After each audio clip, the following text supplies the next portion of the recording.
You're as cold as ice.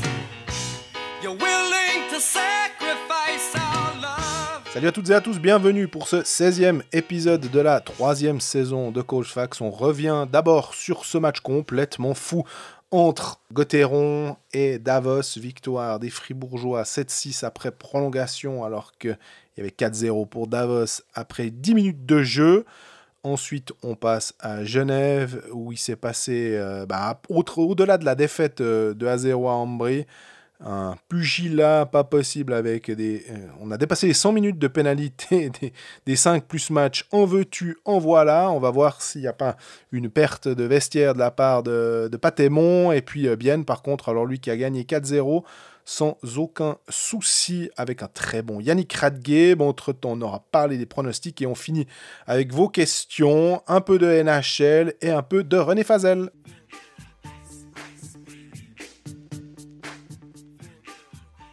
Salut Greg. Salut Jean-Fred, comment ça va?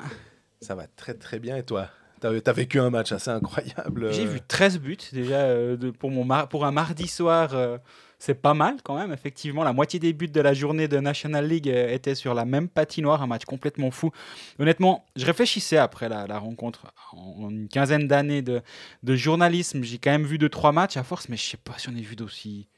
Je sais pas, j'ai envie de dire débile à force, parce qu'il était débile ce match en un sens. Il y a une phrase qui m'a marqué il y a très très longtemps dans l'équipe qui était en gros si tu comprends quelque chose au tennis féminin, c'est qu'on t'a mal expliqué. Et en fait, je me suis dit la même chose pour ce match-là. Si tu as compris quelque chose, c'est juste qu'on t'a mal expliqué. Il y avait rien à comprendre dans cette rencontre du début à la fin. 0-3 après 1 minute 55. Et malgré tout, l'équipe menait 0-3 qui s'impose. Enfin, c'était juste... Après, parce qu'il y avait 0-4. 0-4. On en oublie presque qu'il y avait... Mais c'est pas grave, 0-4, ça allait aussi. Dubé, à la fin, il nous expliquait. Il disait, ouais, moi, je disais qu'il fallait marquer le premier. Prochain but, à 3-0. Puis, puis à 4-0, il fallait marquer le prochain, sinon on n'avait aucune chance. Je dis, ouais, quand même, mais à 4-1, c'est fini. Je dis, non, on a encore 40 minutes devant nous, c'était pas fini. Puis je dis, ouais, mais c'est plus facile d'avoir ce discours une fois que tu as gagné derrière. Puis non, mais au bout d'un moment, après, je lui ai posé la question, au temps mort à 3-0, tu fais quoi après 1,55? Déjà, il sort le gardien. Puis il dit, mais tu leur dis quoi? Il dit, je pouvais même pas être en colère. Je leur dis, il reste 58 minutes à jouer, donc maintenant il va quand même falloir qu'on se réveille un peu. Et puis il reste 58 minutes pour marquer 3 buts, c'est pas impossible. Après, je dis, ouais, tu sors le gardien. Il dit, je pouvais pas faire ça à Reto. Je pouvais pas le laisser devant le filet encore 58 minutes. Dans ces conditions-là, c'est un respect pour mon gardien de le sortir. Je dis, ok. Et après, voilà, c'était un peu paranormal comme soirée. J'ai trouvé donc une jolie soirée. Volvent, qu'est-ce qu'il dit à ces gars quand il sort du truc? Parce qu'on peut retourner ça dans l'autre sens. Tu peux retourner dans l'autre sens. T'as pas le droit de faire d'éliter pareillement et quand tu gagnes. Mais ça prouve aussi que Davos, c'est une petite chose fragile quand même cette qui vient saison. De battre 2 fois Zug. C'est ça qui est incroyable en un sens. Ils ont battu une fois en prolong et une fois au penalty, mais ils ont battu Zug 2 fois coup sur coup. Enfin, il y avait un match entre deux, mais... Cette équipe de Davos, elle est à la fois géniale, et tu connais mon estime pour un Enzo Corvi qui a été de nouveau fantastique contre Fribourg, et dans le même temps, c'est n'importe quoi défensivement. Robert Mayer, il est pas bon. J'ai l'impression qu'il n'a pas fait un seul arrêt propre de tout le match. Le pire, c'était quand il y avait 4-0. Tu comprenais pas comment il n'avait pas encore réussi à ramasser un but parce qu'il faisait l'étoile de mer. À un moment, il partait. On sait, c'était ses pires réminiscences de sa période genevoise quand il faisait un peu n'importe quoi. Il a eu des phases comme ça où il pète un câble et puis il n'est pas devant ses buts. Il n'est pas sûr. Et mais il y avait quand même 0 but encaissé. Il y avait 0 but encaissé. Après, Alors après, ça, c'est devenu un peu plus compliqué. Au bout du compte, voilà, je pense que Fribourg peut être satisfait d'être sorti du match victorieux. Au-delà de la victoire, au-delà des 2 points au lieu de 3, mais c'est 2 points au lieu de 0. Il faut le voir différemment. Je pense qu'il faut le voir. C'est une série qui s'est interrompue parce que Fribourg a perdu 2 fois coup sur coup contre Zug. Il y a pire comme double défaite que Zug. Mais quand même, c'est 2 défaites de suite. Tu dis, t'accueilles Davos, t'es mené 4-0 après 3 minutes, après 10 minutes, pardon. Ça peut être compliqué. Ça, c'est le début d'une série négative. Et Sprunger le disait à la fin assez justement. Il disait, maintenant, on peut aller de l'avant. Il n'y a pas une série de 3 défaites qui s'est installée. On a une belle victoire. Pour le moral, ça va être très bon. Maintenant, ça ne doit pas masquer non plus tout. Le fait qu'ils étaient menés 4-0 après 10 minutes, c'était pas un hasard. Il y a eu des erreurs individuelles. Le 2-0, il est aberrant. Le 1-0 à Planalp dans son coin, ça se passe pas bien du tout. Défensivement, il y a eu des largesses individuelles. Et je pense que là, il faut pas que la victoire ombrage ces problèmes-là. Il y en a eu. C'était assez flagrant en début de match. Après, Fribourg était la meilleure équipe sur la glace quand même. Au bout du compte, si on fait abstraction totale du déroulé du match et on regarde froidement qui a dominé quand, qui a shooté quand et juste le déroulé de la rencontre, hormis les buts qui sont, comme on le rappelle, c'est toujours c'est une exception c'est censé être une exception, pas quand il y en a 13, mais en théorie, c'est quand même censé être une exception le but et donc le flow du match. Si on se penche sur le flow du match, Fribourg était la meilleure équipe sur la glace. Mais aussi parce que Davos, on en a parlé il y a quelques semaines. C'est vraiment, vraiment compliqué. Moi, j'arrive pas à comprendre comment un coach comme Volvend arrive à laisser partir ce match. Et ceux qui ont vu le but de Stolberg en prolongation, allez le regarder une nouvelle fois. Et vous regardez sur le face-off, gagné par Desharnais en zone offensive, les 3 Davosiens à leur jeu. Ils sautent tous sur le puck. Stolberg, il est seul à 5 mètres. Moi, je sais pas ce qui se passe à ce moment-là. Honnêtement, je suis pas coach, je suis pas joueur. Mais je me dis quand même quand il y a un joueur sur la glace comme Victor Stolberg qui marque des buts à la pelle en ce moment. Ouais, mais je te dirais que même si c'était Marc Kaplanal, Benjamin Chavaille ou n'importe qui, tu laisses pas un joueur quand tu es à 3 contre 3 tout seul. Non. Ouais. T'essayes au moins de mettre. À la rigueur, qui marque, peu importe, mais qu'au moins il y ait une canne, qui est quelque chose. Là, il n'y a personne. Je pense qu'il n'a pas compris comment il a pu se retrouver tout seul. Honnêtement, là, Robert Mayer, s'il pète une canne en disant aux gars. Il était fou de rage à la fin du match. Et là aussi, c'est une autre question que je me suis posée à un moment. Est-ce que Volvend. Alors, là c'est presque du révisionnisme. Il faut que je fasse un petit peu attention. Mais est-ce qu'à un moment, il ne peut pas sortir son gardien quand il voit qu'il fait n'importe quoi comme ça? Mais c'est difficile parce que la seule fois où Davos a été mené de la soirée, c'est à 7-6 après prolongation. Donc est-ce que à 5-4, tu sors ton gardien? C'est difficile. Et s'il le fait et que ça se passe mal derrière, on dirait ouais mais c'est abruti, il sort son gardien alors qu'il est mené au score. J'ai conscience que en fait, c'est pas faisable. Mais tu dis, mais qu'a fait Volvend pour éviter ça? Et je ne sais pas, je me rends pas compte, mais j'ai pas l'impression qu'à un moment ou un autre de la rencontre, Fribourg ait été empêché d'aller au but. Ils ont plus de 60 tirs cadrés. 63, hein, ça fait 63, 16 manqués, 3 poteaux. Donc si on calcule bien, ça fait 82. Voilà. 82 lancés. Et près d'une centaine de tirs si tu rajoutes les tirs bloqués. Les tirs bloqués, ouais. Bah, là, ça devient juste ahurissant comme total, et c'était soirée porte ouverte, et Mayer a sa part du tort, mais défensivement c'était vraiment pénible à voir pour Davos. Après, c'est toujours les mêmes phrases, mais je pense que le spectateur était content, le technicien était un tout petit peu mécontent. Au bout du compte, voilà, Fribourg, si on revient sur les 2 matchs contre Zug, Fribourg a perdu les 2 matchs. Le match à Zug, c'était assez compliqué, mais malgré tout, jusqu'à 35e, ils sont là. Après, derrière, ouais, après là, Zug, je les ai... Zug, c'est terriblement fort. Là, tu vois, c'est assez rare des fois, mais tu dis, je vois la différence. Ouais, complètement. Je sens la différence d'effectif, le fait que le rythme, le fait que... C'est terrible parce que j'ai le mot qui me vient en anglais, mais j'essaye de le traduire dans ma tête. C'est sans arrêt. On pourrait attendre que l'équipe qui mène soit un petit coup de mou. Et là, pendant 60 minutes, et notamment pendant le 3e tiers aussi, c'était sans arrêt. Ça revenait. Peu d'erreurs défensives, et puis des beaux jeux du côté de Fribourg pour aller marquer des buts, mais tu sens que c'est un peu le jeu parfait qui fait que tu marques. C'est exactement ça. Tandis que les autres... Fribourg était dedans un peu, je voulais pas dire au talent, parce que le talent il est aussi et surtout de l'autre côté. Mais quand tu vois ce qu'a dû faire Di Domenico pour aller marquer le 3-2, pour donner espoir en vue du 2e tiers, c'est un exploit individuel incroyable.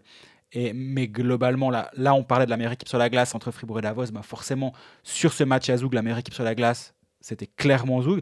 Mais sur le second match à Fribourg, là, on peut peut-être pas dire la même chose. La différence entre les 2 équipes n'était pas aussi flagrante. Après, tu me diras, c'est toujours plus difficile de gagner le 2e match en back-to-back, entre guillemets, dans le sens c'était pas un vrai parce que... On se souvient aussi contre Lausanne avec Fribourg qui avait été nettement meilleur. Exactement. Après 2 parce que tu peux t'ajuster aussi. Exactement. Parce que Zug a quasi fait le match parfait vendredi soir. Moi, j'ai trouvé que c'était hallucinant et c'était beau à voir jouer. Moi, j'ai eu un plaisir à ce match à Zug parce qu'il y a du jeu, il y a du rythme. Zug, c'est une équipe qui joue bien au hockey, qui joue un beau hockey, qui est pas trop rugueuse, mais qui est solide défensivement. Moi, j'adore cette équipe. Ils sont physiques en plus. Hein. Oui, mais jamais dans l'excès. Franchement, on en parlera peut-être un petit peu plus tard avec d'autres équipes en parlant d'excès de physique. Salutations aux Genevois au passage. Mais sinon, si on reprend Fribourg, là où en fait, on peut pointer les errements. Ils sont assez nombreux, mais on a déjà parlé avec à Planalp, avec Béra, en termes d'erreurs individuelles. Sur le 3-0, j'ai l'impression que c'est un peu tout le monde qui panique et qui crée ce but-là. Mais par contre, alors, c'est clair qu'il y a des choses positives. On a un Di Domenico, on a un Stolberg, on a un Desharnais. En gros, les étrangers ont répondu présent. Oui. Motet était un tout petit peu moins en vue. En réussite, parce qu'il tire énormément, il se crée énormément d'occasions. En prolongation, il tire sur la latte. Si c'est l'autre côté de la latte, on dit Motet a de nouveau été décisif. Il est omniprésent. Cette ligne Stolberg, Desharnais, Motet, ces derniers temps a été forte. Mais ce qui était très intéressant à suivre, c'est que Dubé a mis Di Domenico avec Desharnais et Stolberg en cours de match. Et c'était assez impressionnant à voir jouer. Et il y a aussi Gunderson, toujours derrière, en tout cas, quand il a fallu aller chercher des goals, il était clairement là, mais on a vu des Chavaillas, d'autres joueurs qui ont fait leur part du boulot. Et puis, le 6e but, quand il faut aller chercher l'égalisation, on se dit en 2021, non, quand même. En 2013, en 2014, en 2015, pas de problème. Bon, c'est Julien Sprunger qui va la chercher. Il le met. C'est pas un vieux goal de raccro. Hein. Ah non. Elle part en lucarne. Toute la science du buteur. En plus, comme il est droitier, vu comme il est placé, je pense que ça aurait été plus simple pour un gaucher. Là, il doit quand même faire le petit pas de retrait pour pouvoir se décaler. Et là, la défense davosienne, elle ne doit pas laisser. Moi, j'ai l'impression qu'ils sont vraiment spectateurs. Ils jouent pas. Ils sont là, ils se disent, ils jouent pas mal, Fribourg. Ouais, là aussi, je vous conseille d'aller jeter un petit coup d'œil à ce but, de voir les 2 petits coups de patin de Sprunger vers l'arrière. Il est très en avant dans le slot et il fait ces 2 petits coups de patin. Au moment où le jeu part de la ligne bleue, c'est Motet qui passe en fond de zone à Desharnais. Et là, au moment où Desharnais voit le puck, Sprunger a déjà fait son petit move vers l'arrière. Donc en fait, c'est passe direct et il s'est fait de l'espace tout seul. Tu me diras, le défenseur a le droit de le suivre, je suis d'accord. Mais c'est aussi lui qui fait en sorte d'être démarqué à cet endroit-là. Maintenant, c'est quand même dingue que dans la dernière minute, c'est Julien Sprunger qui va marquer. J'ai écrit dans mon texte qui est paru aujourd'hui, à Fribourg, peu importe la question, la réponse est tout le temps Julien Sprunger. C'est incroyable. Après, on aurait bien aimé qu'il marque aussi en prolongation. L'histoire aurait été parfaite, mais bon, Stolberg, c'est leur buteur. Et moi, j'ai une question. Tu faisais le tour des étrangers avant. Et on a eu ce débat, ou ces questions en début de saison. Quelle équipe a le meilleur quatuor d'étrangers ? J'ai regardé sur les 18 meilleurs compteurs du championnat, les 4 étrangers de Fribourg, et on rajoute Motet qui y est également, mais les 4 étrangers de Fribourg sont dans les 18 meilleurs compteurs du championnat. Est-ce que ça veut dire que c'est eux qui ont on va dire la panoplie d'étrangers la plus productive? Ça, c'est sûr, mais la plus dominante? Difficile de répondre maintenant. Je pose la question maintenant. J'ai pas tous les adversaires en tête. Sans être dépréciatif, on se souvient que Kylian Motet marque beaucoup contre Bienne. Si tous ces points, si ce 7-6 intervient contre Zug, peut-être que tu peux penser que là, et ça a permis de gagner. Tu perds 6-3, même si Di Domenico marque un but, je me rappelle plus du déroulé des matchs, hein, même si peut-être Desharnais marque un but ou Stolberg, il y a quand même une défaite de 6 buts. Donc, c'est difficile d'émettre un avis. Le meilleur, je sais pas, un très bon quatuor en ce moment, ça c'est sûr. On va dire que Di Domenico, enfin Stolberg, je pense, c'est le plus constant avec Gunderson. Et puis Di Domenico, Desharnais, tout d'un coup, peuvent prendre feu. C'est rigolo parce que Stolberg, il a 22 matchs, 23 points. Et Di Domenico, il a 22 matchs. 23 points. 23 points, exactement. Après, ça veut pas dire ils sont tout autant réguliers l'un que l'autre, et je te rejoins sur ce point-là. Et un Desharnais, il a 21 matchs, 21 points. Ils sont tous à 1 point par match et plus.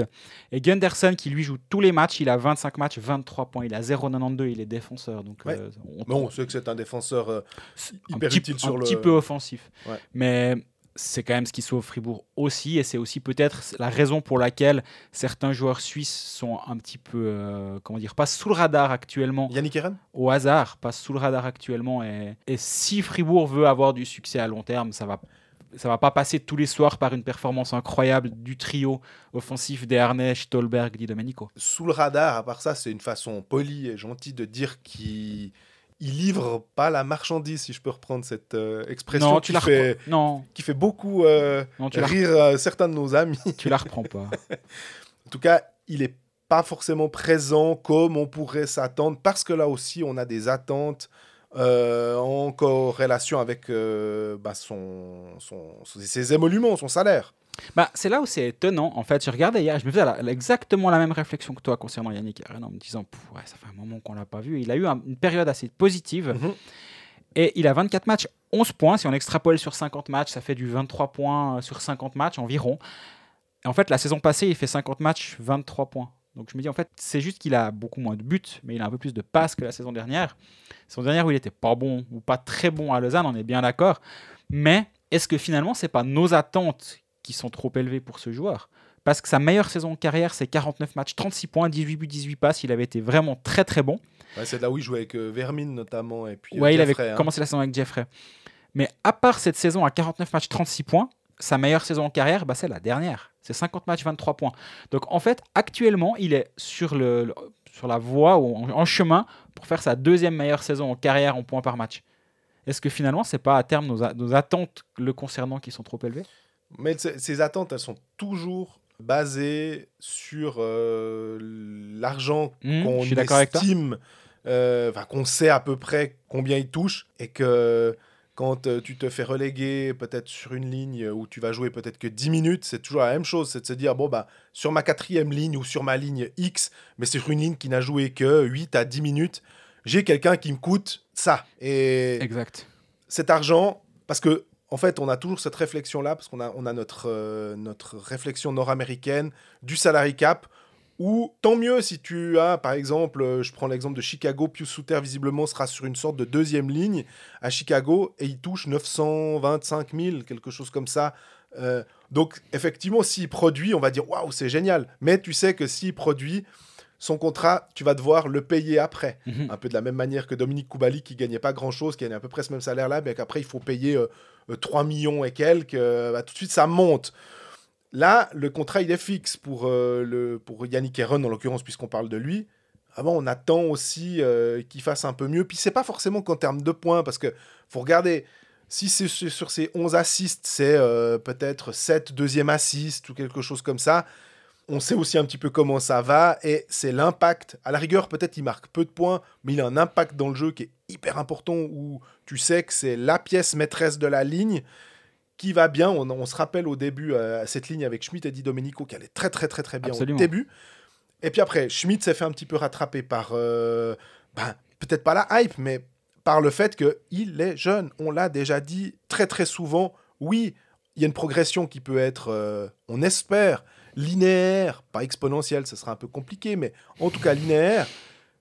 Non, ça existe de frapper ce que les Américains appellent le mur des rookies, le rookie wall, où tout d'un coup, c'est plus compliqué, parce que tu te retrouves face à une autre ligne, que ça marche un peu moins, tu touches le poteau à la place de mettre le puck au fond, etc., etc. Donc là, tu as Di Domenico, on a bien compris que lui, tu peux le mettre n'importe où, il performe. Puis les autres, c'est des fois un peu plus compliqué. Ouais. Bon, alors juste pour Herren, c'est 6 premiers assists et 1 second assist. Je contrôlais parce que je me posais la même question que toi, et je l'avais pas encore fait, ce qui change rien à ce que tu dis. Parce que tu peux marquer ses points sur un 7-2, par exemple, tu te fais battre, et voilà, puis mais tu dis que je pense qu'aussi, alors, c'est pas du tout où je veux emmener le débat, parce qu'on en a suffisamment parlé, mais le fait qu'il y ait eu une enchère qui a escaladé autour de Yannick Herren doit aussi pouvoir être une sorte de plaidoyer pour l'ouverture du marché. Oui. Si un joueur dont qui fait un demi-point par match et qui est en passe de faire sa 2e meilleure saison en carrière a été au cœur d'une bidding war, je sais pas comment on dit. Une guerre des enchères. Quoi, exactement. Est-ce que c'est pas qu'il y a un problème dans le système actuel? Et on en a déjà parlé, le sujet est clairement sur la table en ce moment et au cœur de tous les débats. Mais tu pourrais me répondre, mais il suffit juste de mettre un salary cap, mais qu'avec des Suisses, ça va tout aussi bien, et je suis complètement d'accord avec ça. Mais l'arrivée tôt ou tard d'un salary cap doit éviter cela. Maintenant, Eren, il est ce qu'il est, visiblement. À son âge, il ne va pas progresser. Dubé l'a engagé en espérant que sa saison à 36 points, 18 buts était le palier vers lequel il pouvait tendre à nouveau en ayant un rôle plus offensif. Il a essayé, il lui a donné une ligne avec Di Domenico. Et là, maintenant, il se retrouve avec Valzer et Rossi en l'absence de Mauro Jörg, qui est une ligne qui tient la route, mais il a joué 15 minutes, il a 1 minute 30 de powerplay. Au passage, je regardais juste les statistiques du match pendant que tu parlais. Je t'écoutais, promis. Stolberg, il a 10 tirs au but. 10 tirs au but, exactement. Et Motet, il en a 7. Enfin, c'était vraiment ça. Pour clore ce chapitre sur Fribourg et l'aspect surnaturel de cette rencontre, 10 tirs au but pour Victor Stolberg. Ouais, mais il y en a plusieurs qui ont 6. Il y a Sprunger aussi. Quand t'as plus de 60 tirs cadrés, il n'y a pas de miracle, effectivement. Bref. Fribourg s'en est clairement bien sorti. Ce matin, on pourrait être beaucoup plus inquiet, c'est pas le mot parce qu'on est rarement inquiet pour une équipe de hockey, mais on aurait peut-être un peu plus négatif ou un peu plus dubitatif autour de cette équipe. Mais ça enlève pas quand même. C'est ce que tu disais, c'est typiquement le genre de victoire où tu disais les techniciens, ça les rend fous. Bah, là, on est obligé de se mettre dans la peau de quelqu'un qui regarde ça et qui se dit qu'il y a quand même quelque chose qui va pas. Parce que le match était fou, donc ça sort de la normalité, mais ça ne doit pas se répéter, parce que si tu refais la même chose contre une autre équipe, tu auras un résultat qui sera sans doute différent, et là tu perdras nettement, et tu seras à ruminer, à dire qu'il y a vraiment quelque chose qui ne va pas. Là, tu sauves les meubles, c'est clair. Ce d'autant plus que le calendrier qu'attend Fribourg est...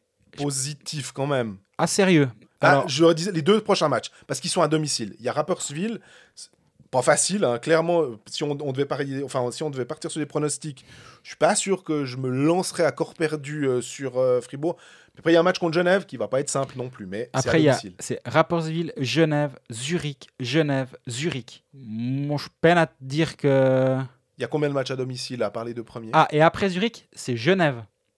En fait, ils jouent 3 fois Genève et 2 fois Zurich dans les matchs à la suite du match contre Rapperswil. Oui, va falloir le gagner ce match contre Rapperswil pour mettre un peu de points au frais, parce que derrière, c'est bizarre comme calendrier encore une fois, mais bon, vu les circonstances, déjà en temps normal, on n'est pas du genre à couiner sur le calendrier, alors c'est pas cette année qu'on va commencer, mais le quintet 2 fois Zurich, 3 fois Genève est étonnant et sera intéressant à suivre au passage.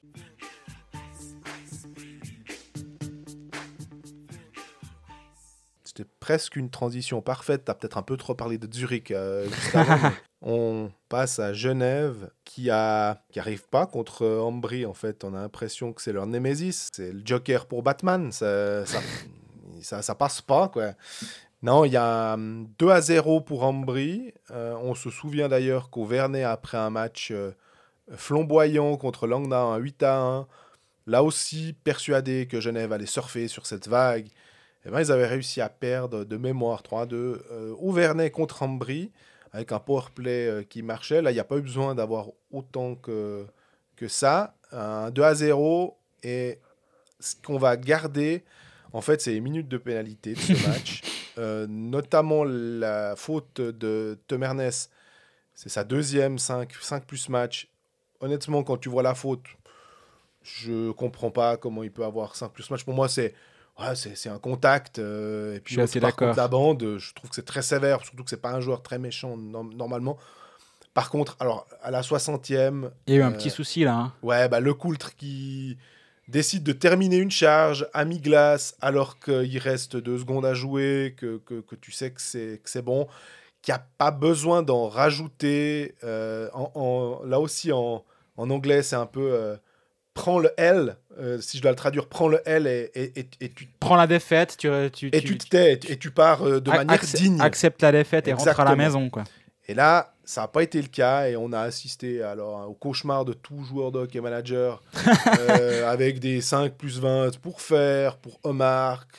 Tu veux une blague concernant Omar? J'ai enfin décidé de le virer la veille du match contre Ambry, et j'ai pris Andrigetto à la place. Donc, timing is everything. J'ai peut-être un peu trop tardé, mais je pense que c'était le bon moment. Voilà. Mais alors... Aparté hockey manager terminé. Ouais. Non, mais parce c'est vrai qu'on va pas faire de capsule cette semaine. Un joueur à 17,5 millions qui te permet d'avoir, par exemple, à l'époque, Winnick pour 6 millions Et un autre joueur, on en revient toujours à Et ce André que... Gatto. Voilà, Ouais, et ça. on en revient toujours à ce qu'on disait. Si on peut, un joueur ou un bonus ligne avec déjà peut-être 2 qui marchent très bien, voilà. Il y a quelque chose qui me marque quand même quand je vois les pénalités de match qui sont infligées à la fin du match, que si je parle du côté genevois, C'est que des stars en fait. c'est que des joueurs qui sont censés être stars. Ouais. En plus, encore, il va passer lui aussi sous le radar, mais t'as Winnick qui prend 2+2. Ouais. T'as Omar, t'as Fer.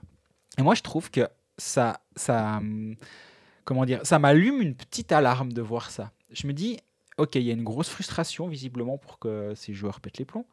Et je me demande, je pose la question, est-ce que le vestiaire est pas en train de gronder? Est-ce qu'il n'y a pas une certaine frustration chez certaines personnes? Est-ce que c'est pas certains joueurs stars, dont Omar, dont Winnick, dont Fer, qui font plus l'équipe que le coaching staff? Et moi, les sons que j'entends, les voix que j'entends me disent, est-ce que vraiment c'est pas Omar qui est en train de faire l'équipe à Genève? Et oui, on va peut-être pas dire que du bien de Linus Omar à ce micro, certains en ont marre, donc c'est le bon moment, profitez-en. Blague à part, est-ce qu'il n'y a pas, un trop grand poids qui est donné à certains joueurs dans ce vestiaire? Et c'est difficile pour le coaching staff. On rappelle, Patrick Aymon à la bande, qui est un jeune coach, oui, en termes d'expérience, hein, évidemment. Avec des professionnels. Avec des professionnels, qui a une carrière longue comme le bras avec des juniors, mais il a que 2 ans en tant que head coach d'une équipe de professionnels. Il est bien aidé par Louis Matt à côté de lui, alors qui pour le coup, lui, a une expérience longue comme les 2 bras, hein, avec les adultes. Et Yann Cadieux, qui est pas un coach ultra expérimenté non plus, mais est-ce que c'est pas un petit problème actuellement du côté de Genève, la gestion de certaines personnes dans le vestiaire, et qui est en train un tout petit peu de transpirer sur la glace? Tu me diras, si Genève avait gagné 2-0 à Ambry, on dirait c'est extraordinaire, ils ont gagné tous leurs matchs depuis le début de l'année. Ouais. Mais je te rappelle qu'en fin d'année dernière, on en a parlé. on en a déjà parlé. Et moi, je commence à me poser la question si va pas falloir un moment ou un autre et c'est peut-être déjà été fait, hein, je ne suis pas dans le vestiaire malgré ce que certains croient par rapport à certains échanges que j'ai eus, si ça n'a pas déjà été fait, mais si ça n'a pas été le cas, peut-être qu'il va falloir que les points sur les i soient remis, parce que ce qui s'est passé à la fin du match contre Ambry, ça peut être considéré comme une anecdote, mais ça n'en est pas une. Moi, je trouve que c'est assez révélateur, en fait. Parce que Genève, aussi, on n'avait pas de raison de taper dessus. Parce que le début 2021 se passait extrêmement bien. Une attaque retrouvée, dans le sens retrouvée comme on espérait ou comme on escomptait l'avoir, simplement en regardant les noms sur la feuille, en se disant que, oh là là là là, avec ces joueurs-là, Genève va aller... En tout cas, va mettre des buts. On se souvient qu'au début de saison, ils avaient quasiment 4 buts par match et que ça allait pas être soutenable, évidemment, mais que tout d'un coup, en 2021, et notamment ces 2 matchs contre Lugano, où, très étonnant, ce back-to-back dans la même patinoire. C'était, je pense, la première fois dans l'histoire du hockey suisse qu'on a eu ça. Il y aura le retour. Oui. Lugano-Genève, 2 jours de suite au mois de février. Mais tout allait pas mal parce que on a aussi grandement félicité Gauthier Desclous qui fait un super match. Enfin voilà. Là, ce serait contre Zurich à la rigueur. Peut-être qu'on n'aurait pas ces petites questions. Le fait que ce soit contre Ambry, ça pue la frustration. Puis c'est un peu dommage. Je me demande comment l'équipe aurait réagi avec Chris Maxorley, par exemple. Ouais. Est-ce que lui aurait dit... est-ce qu'il aurait réussi à calmer ses troupes, à faire en sorte que les stars ne se jettent pas sur la glace et que plutôt ce soit peut-être des jeunes qui aillent régler leur compte et tout. Difficile. Je suis en train de pendant que tu parles, ça me fait la même chose, c'est qu'il y aura tout le temps le point Godwin à Bienne, c'est mais Jonas Hiller a arrêté celui-ci. Je pense que le point Godwin à Genève, c'est mais comment ça se serait passé? Je dis pas que tu as tort, hein, la question elle est vraiment légitime, mais c'est mais comment ça se serait passé avec Max Orley? En même temps, quand tu as eu un impact à ce point grand dans un club, forcément on revient aux fondamentaux, et à Genève les fondamentaux ils commencent par lui, parce que c'est lui qui a monté le club en Ligue A à l'époque et qui l'a maintenu en National League toutes ces années. Mais oui, en tout cas, c'est étonnant de voir les noms, je trouve, qui ont été punis. Et je mets Tom Ernest à part parce que lui, c'est pour un fait de jeu. Ou plus, il n'était plus là, de toute façon. Justement, sa pénalité de match, c'est aussi une des stars de l'équipe, mais ça n'a rien à voir parce que lui, c'est un fait de jeu. Mais c'est vrai que de l'autre côté, il n'y a pas Nettinen, par exemple, il n'y a pas de Tsverger. qui pourrait pénaliser effectivement l'équipe sur le long terme. Parce que là, on rappelle, Tom Ernest, c'est la deuxième. Donc, peu importe, c'est une suspension automatique. On espère, en tout cas, moi en tout cas, j'espère ils vont simplement regarder les images puis se dire que non, normalement, il n'y avait pas ça. Donc, ils ne vont pas alourdir les sanctions, qu'il n'y aura pas d'enquête ouverte. Et je crois, alors c'est un collègue à moi qui suit particulièrement Genève, qui me disait que Fer aussi, normalement, devait en être à sa deuxième et que donc, il y aurait aussi suspension automatique. Pour le coup, ça voudrait dire que Genève, prochain match, c'est avec Omark et avec Winnick seulement. Donc, il va falloir attendre un peu plus des jeunes. Peut-être que ça donnera l'occasion à Smirnovs de sortir. Ça va être plus compliqué en défense. Mais j'imagine que là aussi, peut-être qu'un Lecoultre peut prendre un peu plus de points ou un Carrère. Mais Lecoultre, il faut aussi voir s'il y a des suites à sa charge. Exactement. Moi, j'avoue avoir vu j'ai vu la charge, mais j'ai pas revu, comme souvent, 12 ralentis pour avoir un avis. Même si il y a toujours l'avis peut rarement être tranché. Ah, ça c'est un attentat, ça y a rien. Non, c'est toujours un peu là au milieu. Là, l'angle de caméra, j'ai revu sur MySports à la fin du match, ils sont vite partis ailleurs parce qu'il y avait les prolongations à Fribourg. Ouais. Donc j'ai pas revu les ralentis avec d'autres angles de vue. Donc j'arrive pas à me prononcer sur cette action. Toujours est-il que moi où je peux me prononcer, c'est 59-58. Il va mettre une grosse boîte. Est-ce que vraiment ça aurait pu être évitable ? Tout ce qu'on voit, c'est que le puck est déjà parti et il met la boîte après. Je pense que tu peux l'éviter. Après, si elle est complètement correcte, j'ai pas d'avis sur la question. C'est juste sur l'action en elle-même. Naïvement, je me dis, tu vas peut-être pas la mettre celle-là. Ouais, le message, c'est quand même toujours la question. Quel est le message que tu veux faire passer ? S'il y a un Genève-Ambry le lendemain, ou un match de play-off. Ouais, peut-être qu'il y a un message à faire passer pour dire venez pas nous chier dans les bottes ou un truc comme ça. Complètement compréhensible, ou en tout cas compréhensible. Là, honnêtement, on voit pas trop le projet là derrière. Non, effectivement. Mais toujours est-il que faut pas. Alors, on parlait du fait qu'il fallait pas que la victoire finale à Fribourg fasse de l'ombre sur certains aspects négatifs.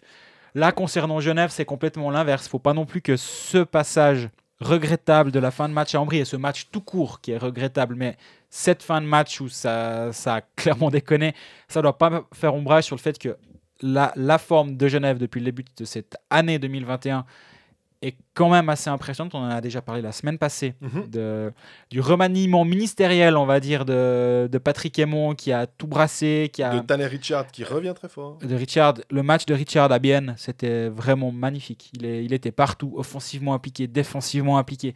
Il back-checkait, il faisait les bons choix, il trouvait tout le temps Vermin avec Rod sur la ligne. J'aime bien cette composition de ligne où tu as un centre créatif, où tu as deux ailiers globalement rapides, mais surtout tu as un Rod qui est plus physique, mais tout en étant... Je veux dire, c'est pas un bourrin, ce serait quand même lui faire injure que de le résumer à son côté physique, mais il amène cette physicalité au jeu. Vermin, qui est un joueur qui a le sens du but, je la trouve très très bien équilibrée cette ligne-là, elle me plaît beaucoup en fait. Et on l'a vu à Bienne, ils étaient vraiment excellents. Et devant, Omark et Winnick, ça fonctionne. Il essaye tant bien que mal de relancer Moy dans le bain. C'est la deuxième fois à Ambry qu'il le met avec Omark et Winnick. Compliqué, là aussi compliqué. Hein. Moi, il y a un truc tout d'un coup, j'y ai pensé, je me suis dit, mais il y a un fait de jeu qu'on a, parce on occulte parce qu'on est focalisé sur Ambry. Mais il y a quand même une histoire qu'on va devoir traiter, c'est les 7 matchs de Damien Ria. Parce que c'est quoi ? C'est 7 matchs et 6 000 francs d'amende pour cette faute. On a beaucoup comparé ça à la charge de Marc Vizère. On ne compare pas les actions entre elles. On ne compare pas les actions entre elles. Mais non, je dis, c'est ce qu'on a lu sur Twitter. Hein. Non, je sais. C'est ce que je crois que MySport aussi parlait beaucoup de cette charge. Et la charge de Marc Vizère méritait beaucoup plus. On aurait pu avoir un vrai benchmark, un vrai exemple pour dire ça vaut tant, en tout cas. Les 7 matchs contre Ria, ma foi, je peux vivre avec sans aucun problème. Mais j'espère qu'après, on est cohérent et que quand on voit la même faute, on fasse pareil. Il ne faut pas commencer à dire oui, mais alors 3 matchs, ou bien il y a des récidives. Puis que tu vois 6 000 francs d'amende. Je crois que c'est Di Domenico qui a ramassé ça pour des simulations. Un poil moins, je crois 4 000 et quelques ou quelque chose comme ça. Ouais, là aussi, c'est... si tu estimes que la charge de Ria, et je donnerai mon avis plus tard, mais si tu estimes que cette charge vaut 7 matchs de suspension, donc ça veut dire, en gros, il a failli le mettre en chaise pour lui donner 7 matchs. Exactement. Est-ce que c'est 1,5 fois plus grave de manière pécuniaire que 2 simulations, dont une claire, une assez claire et l'autre vraiment pas claire? Ouais. Je suis pas vraiment sûr, mais là aussi, on doit pas comparer. Non, Par mais quand contre- même, c'est ces tarifs qui sont un peu à la Ouais. petite semaine. Tu comprends, honnêtement, on comprend pas. Il faudrait qu'il y ait vraiment une fois un tarif où tu montres. Moi, c'est simplement sur l'intégrité physique des joueurs. C'est une simulation. T'as causé du tort, on va dire, au jeu dans son côté romantique. Mhm. T'as causé du tort au hockey sur glace. Là, t'as causé du tort physiquement à quelqu'un que tu peux flanquer. Enfin, tu peux briser sa vie. Donc, là aussi. Complètement. Alors après, il y a toujours la même chose. Je pense que si Eliariva se protège bien, il est peut-être pas dans la tête la première dans la bande. Ça, je peux entendre cet argument-là. Mais à un moment ou un autre, il me déplaît, cet argument de vouloir essayer de culpabiliser la victime, de dire « Ouais, mais c'est sa faute si elle s'est fait violer. Enfin, elle avait une Ouais. mini-jupe, quoi. » En hockey, c'est vrai que c'est plus. On entend plus ça qu'en football, par exemple. Exactement. Je me réfléchissais. Je me dis, quand il y a un tacle d'un joueur, on met jamais. Ouais, mais il s'est mis en position. Il avait qu'à pas mettre le pied devant le ballon. Il avait qu'à laisser se faire prendre le ballon, quoi. Exactement. Et donc là, moi, j'ai un peu de peine. Après, quand tu connais Damien Ria, et je parle pas de personnellement, je parle du joueur, j'ai pas l'impression que ce soit un mauvais joueur, un méchant joueur. J'ai pas ce sentiment-là quand je le vois sur la glace. T'as pas un dossier Damien Ria sur ton ordinateur avec toutes ces charges qui sont compilées, quoi. Et du coup, j'arrive complètement à comprendre la thèse de l'accident à ce moment-là, de début de match, tu veux un peu, c'était la première minute, hein, tu veux un peu peut-être montrer que, je sais pas, marquer le coup, montrer Back to back à la maison, hein. Exactement. Donc tu veux pas te laisser emmerder par Lugano qui va revenir fort du match de la veille. Ils se sont pris une tôle la veille. Puis c'est l'entraîneur aussi, sans doute. Hein. On peut aussi. Il n'y a pas à les exonérer. Hein. Bon, j'en parlais sur le plateau aussi, des fois en off avec Geoffrey, qui expliquait que les coachs, c'est go les gars, on y va, on rentre dans ce match, on se fait pas bouffer, c'est nous qui mettons la pression. Alors les joueurs, ils écoutent aussi, ils essayent de faire ce qu'ils peuvent pour satisfaire aux exigences du coach. Alors complètement. Mais après, c'est exactement ce que tu disais en préambule et je crois qu'on est complètement d'accord sur ce point-là. 7 matchs pour Damien Ria avec cette action-là qui a failli vraiment mal tourner, ça a failli mal se passer. Fine, allons-y, on lui donne 7 matchs, mais va pas falloir transiger sur les prochaines. Ça veut pas dire qu'il va falloir nous la sortir pendant 15 ans en disant il y a eu 7 matchs sur Damien Ria comme il y a eu 7 matchs sur Juraj Kolnik. Je fais souvent la blague aux Genevois, ils m'écrivent sur Twitter, c'est plutôt devenu un jeu avec les Genevois. Sprunger aussi une fois avait ramassé 7 matchs. Oui, exactement. Maintenant, espérons vraiment que c'est la ligne. Moi, j'entends vraiment les deux côtés de l'histoire. Et si on prend le côté, ça a failli le mettre en chaise, c'est une agression ou une charge inconsidérée et il l'a mis en danger, donc il mérite tant. Alors à chaque fois, il va falloir aller, tu parlais de benchmark avant, prenons ça comme benchmark, mais ça fait quand même bientôt les deux plus de 10 ans qu'on est dans ce milieu-là, j'ai l'impression qu'on a déjà eu souvent ce discours, alors pas au podcast parce qu'il n'est pas aussi vieux que nous, mais ce discours du « alors maintenant espérons que cette ligne sera tenue ». Ça n'a pas souvent été le cas. Donc j'espère vraiment, vraiment que là, on arrive à un point où, ok, c'est 7 matchs pour une charge de ce type-là. Parce qu'avant, j'avais l'impression que quand tu passais au-delà de 3, c'était quand même que tu as failli arracher la tête à un type. 7 matchs, c'est violent, je trouve, comme chiffre, comme sanction. Mm-hmm. Au-delà de 3, je trouve que c'est déjà... Tu rentres dans une catégorie de sanctions qui est très rare. Donc 7, tu vois, tu me rappelles, Sprunger, c'était sauf erreur à Davos, mais ça date. Ouais. Et Kolnik, on n'en parle même pas. Et c'était pas une charge sur un joueur, c'était encore autre chose. Mais cette hauteur de sanction, c'est rare. Espérons que ça le devienne un petit peu moins par la suite. Est-ce qu'il va encore rejouer avec le maillot genevois? Parce que je réfléchis, je compte 7 matchs. C'est une vraie question. AHL qui recommencerait le 5 février. Tout d'un coup, ça pourrait être... Passons ça. On regarde juste le calendrier de Genève à venir. On parlait avec Fribourg parce qu'ils se rencontrent plusieurs fois. Oui. Le calendrier de Genève, c'est Zurich. Oui. C'est Fribourg. Oui. Il y a du Zug aussi. Il y a du Zug. Il y a du Fribourg, évidemment, vu qu'il se joue 3 fois. Mais pour dire, on est aussi là de la même manière sur un calendrier où dès qu'il y a du Zurich et du Zug dans l'équation, on sait que c'est pas simple et que Fribourg en ce moment va pas trop mal. Donc on est plutôt sur des matchs de haut de classement. Ouais.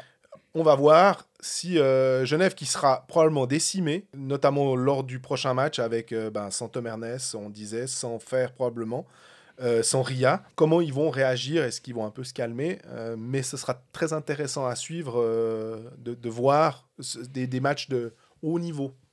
Tout à fait, ouais, alors vraiment, on se réjouit de voir et aussi comment Genève va réagir après ce match à Ambry et comment les stars de Genève vont réagir aussi. Jouer sport, un jeu de la loterie romande. Alors on passe aux sections pronostics et c'est pas qu'on veut se la péter, mais... Non, on dit assez qu'on est nul quand on est nul, donc quand on n'est pas nul, on le dit aussi.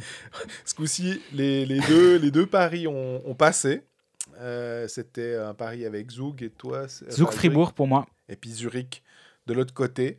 Donc tant mieux. Là, on est content. On espère qu'on va continuer sur cette bonne lancée. Il y a des matchs intéressants. Je suppose on en parlait juste avant avec la partie sur Genève qui se déplace à Zurich. Non, qui reçoit Zurich. Mais sans Tom Ernest, sans Fer, sans Ria. Ça commence à faire beaucoup de joueurs un petit peu partout, comme ça. On ne sait pas ce qu'il en sera. Peut-être qu'il y a d'autres joueurs qui seront suspendus. Donc, instinctivement, comme ça, Zurich à l'extérieur aura une jolie cote. Contre un Genève qui perd des plumes et des pièces maîtresses. C'est tentant. J'avoue que là, je veux pas trop me hyper, mais c'est tentant.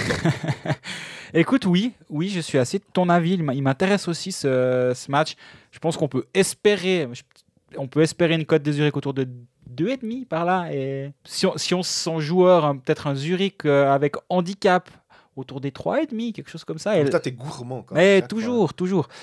Ça peut m'intéresser. Il y a évidemment ça. Il y a autre chose. Au moment où on enregistre ce podcast, c'est pas encore officiel. Peut-être que ça le sera entre-temps. Si oui, tant mieux.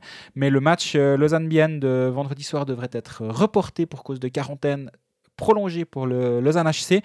Et donc, Bienne devrait voir un match être reprogrammé à Langnau. Parce que Langnau devait jouer contre Berne, comme Berne est en quarantaine prolongée. Exactement. En fait, Bienne nous fait le coup de Fribourg qui a dit « Oh, on fait tous nos matchs contre Bienne, comme ça on fait nos points. » Je pense que Bienne, il se dit « Oh, c'est pas mal cette méthode, on fait tous nos matchs contre Langnau maintenant. » Et donc, ils vont aller jouer à Langnau, on rappelle, pas facile d'aller à Langnau. Non, moi, c'est même pas qu'on rappelle. C'est factuel. Ouais, tu me fais un peu souci là.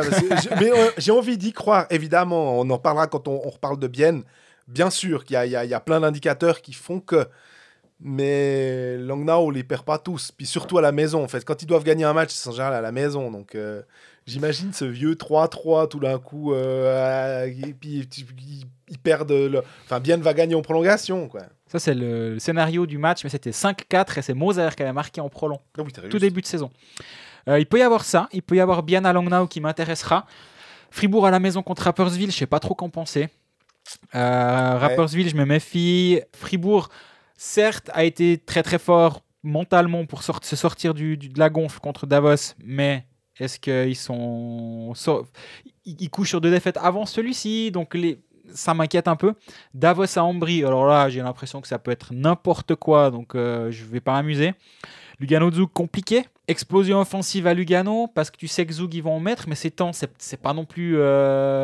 Mais ce sera avec Genoni, je suppose, puis c'était Hollenstein lors du dernier match. Compliqué.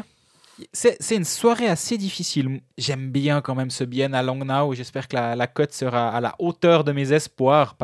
On va dire un petit 2-1 me ferait déjà très plaisir. Et si tel est le cas, je pense que ça peut me titiller. Ça. Et sinon, si la cote n'est pas intéressante, peut-être que je partirai sur le même match que toi, mais peut-être le handicap zurichois, parce qu'on est joueurs ici.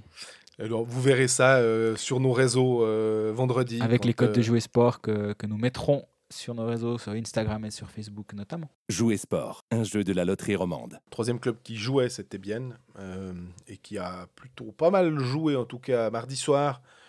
Alors oui, c'est plus facile d'accueillir Langnau, surtout un Langnau qui a perdu Glauser, donc en défense, même quand il y a un powerplay, c'est un peu compliqué. Même si Petrini, il est Petrini de talent, en tout cas, ça suffit pas pour...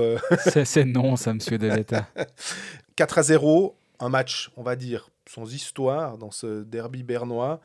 L'histoire, plutôt, de toute cette cette semaine à Bienne, c'était cet échange à 4 joueurs avec Davos, Nussbaumer et Ulström qui ont rejoint les Grisons, et dans l'autre direction, Perttu Lindgren, que Greg aime beaucoup, et Luca Ischier, le frère de Nico, qui sont arrivés dans le Seeland.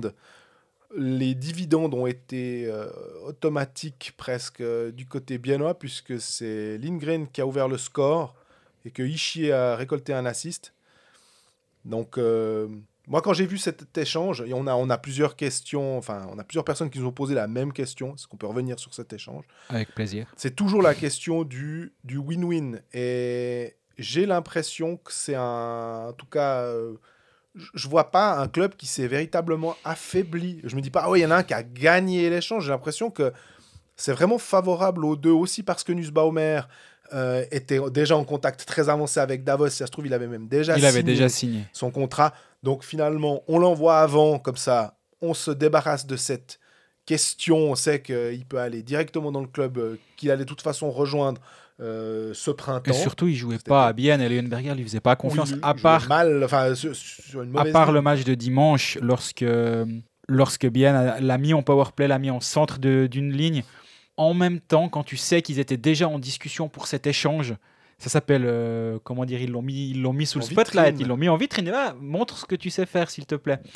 Par la force des choses, aussi parce que Bienne était décimé contre Genève. Bienne a fait un très bon match au passage contre Genève, j'ai trouvé.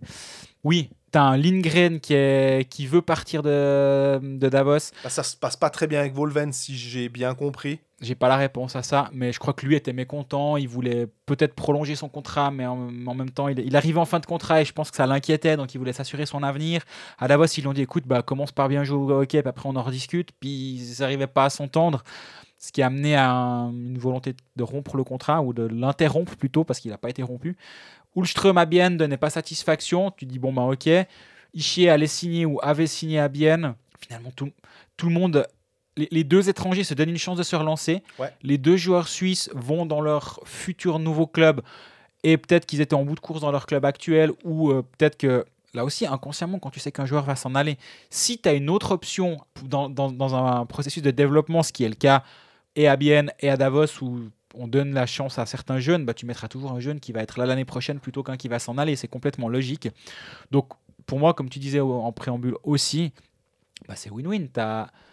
Tu te débarrasses d'un potentiel problème, et au pire, c'est pas, vu que chacun continue de payer ses propres joueurs financièrement, ça ne change rien. De ce que j'ai lu, je crois dans le journal du Jura, sauf erreur que c'était écrit. Et financièrement, ça change rien. Au mieux, Bienne relance un Lindgren qui est quand même une valeur sûre dans ce championnat, et qui est un joueur qui peut te changer un match tous les soirs. J'adore ce joueur et je suis vraiment content de le voir un peu plus en Suisse romande du coup grâce à ça. Et puis au pire des cas, ça n'aura rien changé, ni financièrement, ni dans l'équipe. Donc oui, j'espère que ce genre de moves vont être un peu plus normaux, on va dire, à l'avenir. À part ça, la ligne de centre de Bienne, juste comme ça, quand on prend... Alors, il faut tous les gars en santé, on est bien d'accord. Hein. Mais Pouliot, Kunti, Lindgren, c'est vraiment pas deg. Hein. Ischier, je trouve que c'est très très bien aussi. Un joueur qui a clairement un potentiel. Pas forcément pour marquer... on parlait de Yannick Eren, c'est pas forcément le même profil, mais c'est quelqu'un qui peut te marquer 20 points. Alors, je sais pas combien il sera payé, mais il peut te marquer une vingtaine de points, du style une dizaine de buts, une dizaine d'assists. Hyper utile. Le profil qui peut ressembler peut-être à ce que peut apporter Ugly, peut apporter des Künzle. Ces profils-là, Steinegger est assez bon pour les cibler. Le changement de scénario peut être complètement positif. Peut-être qu'avec Lars Leuenberger, Ischier sera tout content et appréciera de jouer sous ces ordres-là. Donc vraiment, il n'y a rien de négatif. Là derrière, c'est clair que tu parlais de Nussbaumer qui, tout d'un coup, a été mis là, en vitrine vraiment sur un match, mais sinon, il était plutôt relégué en fond de banc. Tu passes d'un joueur sur lequel tu comptais pas forcément à deux joueurs que tu vas mettre en valeur, parce que tu sais que tu vas avoir besoin d'eux et de ces profils-là. Ouais, c'est très très bien. J'ai beaucoup aimé d'ailleurs le Gillian Colère aussi qui a marqué un but. Je crois que c'était en powerplay, si je dis pas de bêtises. Alors, comme on va sur le plateau des pécalistes, nos copains Roland, Johan diront toujours que c'est l'effet pécaliste, mais c'est vrai que souvent, à part ça, c'est assez impressionnant. On rigole, on aime bien rigoler de ça, mais c'est assez impressionnant comme souvent, quand il y a un joueur qui passe, le lendemain ou 3-4 jours après, il est déterminant ou décisif. Et c'est assez fou. Un joueur qui a été, par contre, beaucoup plus déterminant, j'ai trouvé que c'était Yannick Radgeb, qui a même failli marquer un but, pas d'anthologie, mais très très beau but. Il a touché la transversale. Oui. Il a déjà fait, je crois, 3 assists. Oui. Donc il aurait pu encore rajouter ça. Voilà, c'était peut-être que contre Langnau et encore. Mais Radgeb, quand il est bien luné... Ce qui est étonnant, c'est que Radgeb, il a joué 16 minutes seulement, dont 4 minutes 12 en powerplay. Et c'est peut-être justement ce rôle de spécialiste qui tu le caches un peu en troisième ligne et tu le sors. Bonjour, monsieur Marc French, Jean-Frédéric de Bétain. C'est exactement ça. Tu le sors un peu de ta poche arrière quand il faut jouer en powerplay. Mais sinon, tu le mets pas dans des situations trop embêtantes. Magnifique cette liaison. 12 minutes de temps de jeu à 5 contre 5. Je trouve ça assez intéressant et je me réjouis de voir comment à l'avenir ça va évoluer ça. Mais en tout cas, un Radgeb à ce niveau-là qui est capable d'amener quelque chose sur le powerplay et même à 5 contre 5 parce que c'est un joueur offensivement doué. Mais dans le même temps, tu as un Yanis Moser qui joue 22 minutes. Ouais. Il joue dans toutes les situations. À toutes les sauces, complètement. Lui, il a 6 minutes 50 de box-play et 4 minutes de powerplay. Donc là aussi, tu as une douzaine de minutes de temps de jeu à 5 contre 5. Mais c'est surtout à son âge. Moi, en fait, c'est pas tant... Ça, c'est des stats à la Yossi, à la Diaz de la belle époque, aux défenseurs en NHL qui font un peu tout, des Drew Doughty à Los Angeles. C'est impressionnant, vraiment, de voir ça à cet âge-là, d'avoir autant de responsabilités dans tous les sens. Mais ces responsabilités, si on les lui accorde, c'est qu'il les a méritées parce qu'il ne fait pas d'erreur, en fait. Oui. On l'avait remarqué au championnat du monde, il est souvent avec Diaz, et on se disait que la force de Yanis Moser, c'est qu'il fait jamais un truc dont il n'est pas capable. Il va pas se lancer dans un rush tout d'un coup, parce que, un peu, sans être méchant avec Radgeb, mais tout d'un coup, Radgeb, il a envie de montrer qu'il sait jouer au hockey, puis qu'il peut dribbler tout le monde, puis il va peut-être perdre le puck. J'ai l'impression qu'Yanis Moser, il fera jamais ça, parce qu'il se sent peut-être pas capable et qu'il préférera assurer une petite passe ou un puck au fond plutôt que de faire une bêtise.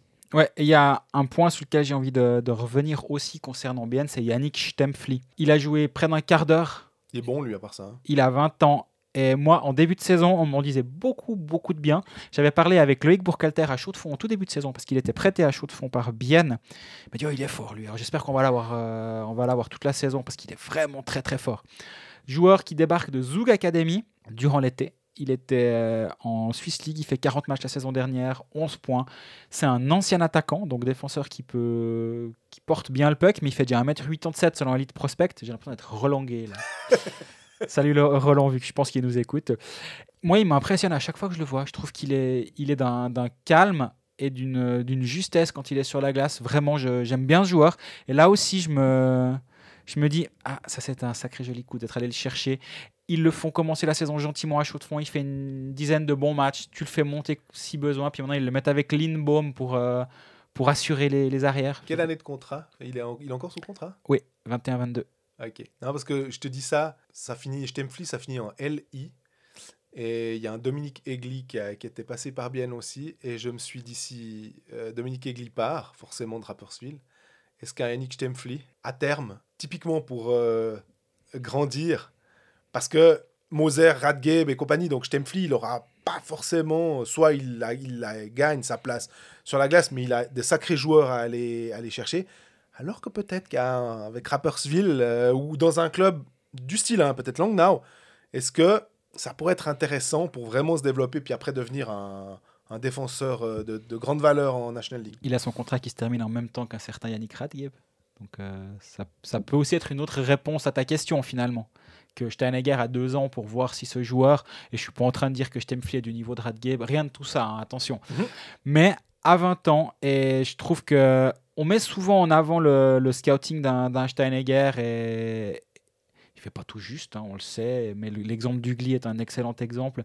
Et là, on a un début de quelque chose avec Stempfli qui est en train de se passer à Bienne, et je trouve chouette de juste l'avoir dans un coin de la tête et de le mettre en avant en se disant, quand même, il joue un quart d'heure, alors que l'année passée, il jouait en Swiss League. mine de rien, ça prouve quand même que tu as fait tes devoirs pour être allé le chercher. Un joueur de 19 ans, je pense que tous les clubs de l'élite ne savaient pas forcément que ce joueur était disponible et avait le potentiel pour jouer en haut. Je ne dis pas que Bien étaient les seuls, Ouais. absolument pas, mais ils font leur devoir bien et ils n'hésitent pas à penser un tout petit peu hors des cases, on va dire, pour traduire une énième expression anglaise, c'est la journée, je crois. À Bienne, moi, ce qui me fascine aussi, c'est le nombre de jeunes qu'ils ont. On en parlait avec Gillian Colère sur le plateau des Pucalistes lundi dernier. Jérémy Berchi, Gillian Colère, Valentin Nussbaumer, voilà, il n'est plus là, mais il vient quand même du giron biennois. Ils ont été chercher Stemfli, alors c'est pas eux qui l'ont formé, mais quand même. Lilian Garessus, je sais pas si ça se prononce Garessus ou Garessu, bref.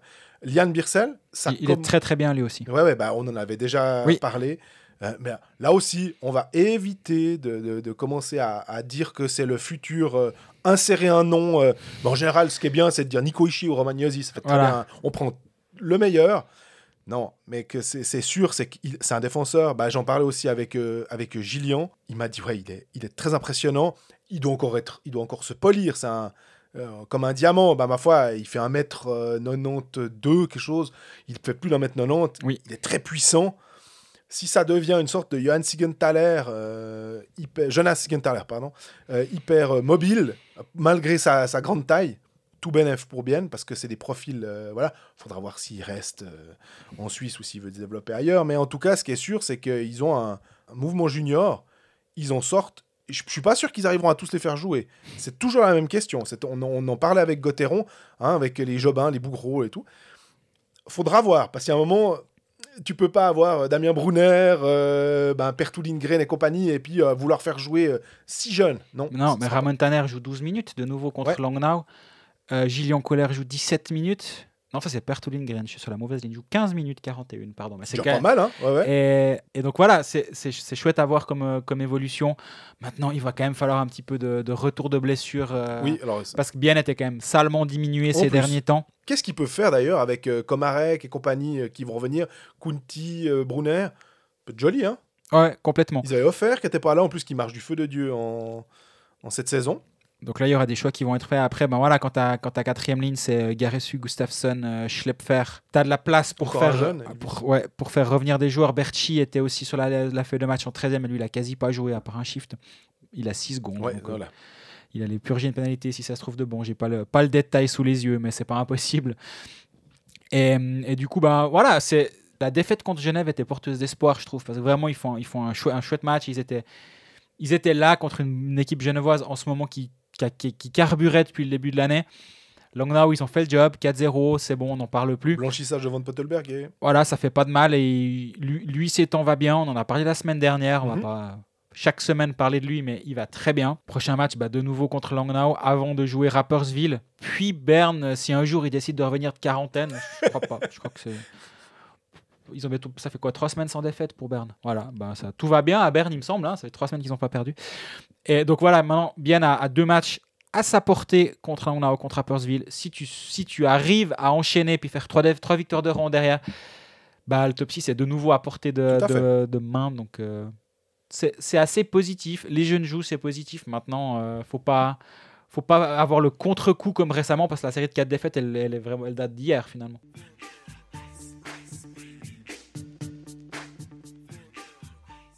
Alors, comme Lausanne est toujours en quarantaine, on va profiter de répondre à pas mal de vos questions.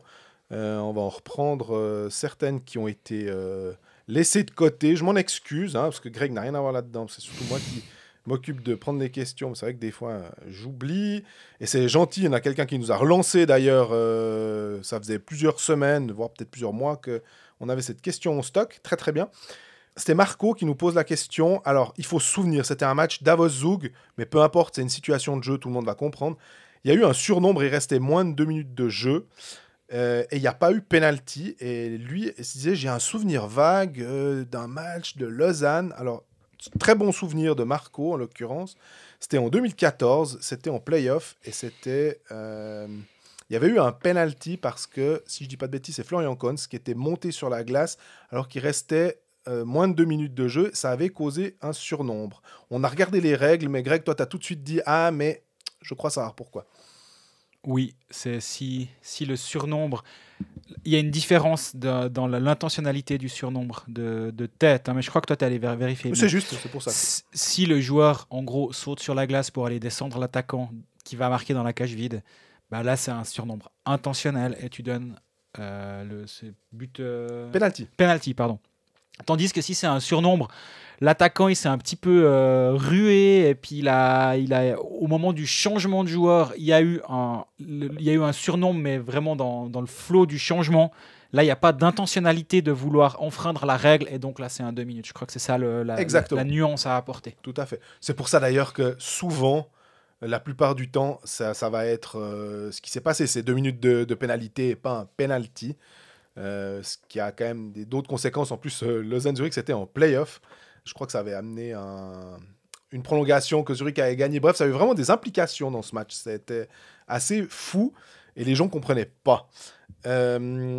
Alors, EH13, pourquoi tout le monde fait l'autruche quand des agents, Dominique Kelly, Svoboda, sont à la tête de club? Il n'y a pas là, sont à la tête de club et sont même actionnaires. Il n'y a pas un conflit d'intérêts.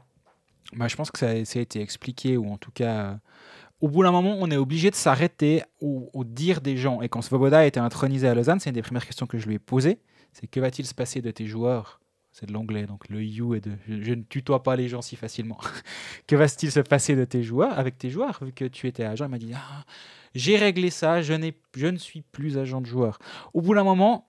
Je sais que longtemps, et je n'ai pas vérifié ces 2 dernières semaines ou ce dernier mois, il était encore affilié comme agent NHLPA. Donc, il était encore certifié comme agent NHLPA. Est-ce que, ça, j'avoue que ça sort complètement de mon domaine de compétences. Est-ce que tu as une certification qui court d'une année à une année, et donc, vu qu'il l'était, ça, j'avoue, je ne sais pas. Tout ce que je peux dire, c'est qu'on lui a posé la question et il a dit... Je ne suis plus agent. Maintenant, et là on parle de Svoboda, mais la réflexion elle peut être la même pour Dominique Kelly, peut être la même pour Christian Dubé, qui lui aussi, on le rappelle, au moment où il arrête de devenir joueur, il voulait arrêter, c'était plus ou moins rapproché de Gérald Métro, l'ancien agent très influent qui a maintenant cédé sa boîte à Gaëtan Voisard. Là aussi, il voulait rentrer dans ce métier-là avant de finalement bifurquer et devenir directeur sportif. Là aussi, il était moins impliqué. Dominique Kelly était vraiment agent, Svoboda était vraiment agent. Mais au bout d'un moment, tu dois juste faire confiance à ce que te disent les gens. Moi, j'en sais rien. Si Svoboda, il n'a pas signé le contrat de Malguin à Lausanne en tant qu'agent et en tant que directeur sportif et en tant que j'en sais rien quoi. Mais j'ai pas vu le contrat. Tu me diras, il faut le préciser parce que des fois, on voit les contrats. Mais oui, si tel est le cas, si vraiment l'une de ces personnes, surtout Dominique Kelly et Svoboda, est encore influente comme agent et gère les contrats de joueurs qu'ils signent au sein de leur propre club, il y a un conflit d'intérêts qui est gigantesque. Mais par contre, on n'a absolument aucun élément qui permet de le dire ou même de l'insinuer. Absolument pas.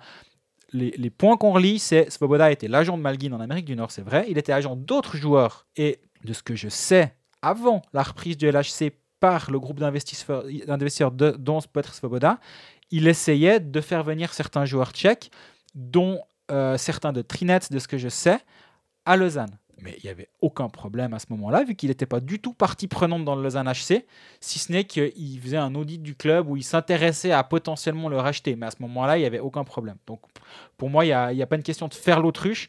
Par contre, c'est vrai que si ça existe, ben là, il pourrait y avoir un souci, mais je n'ai pas connaissance de ça.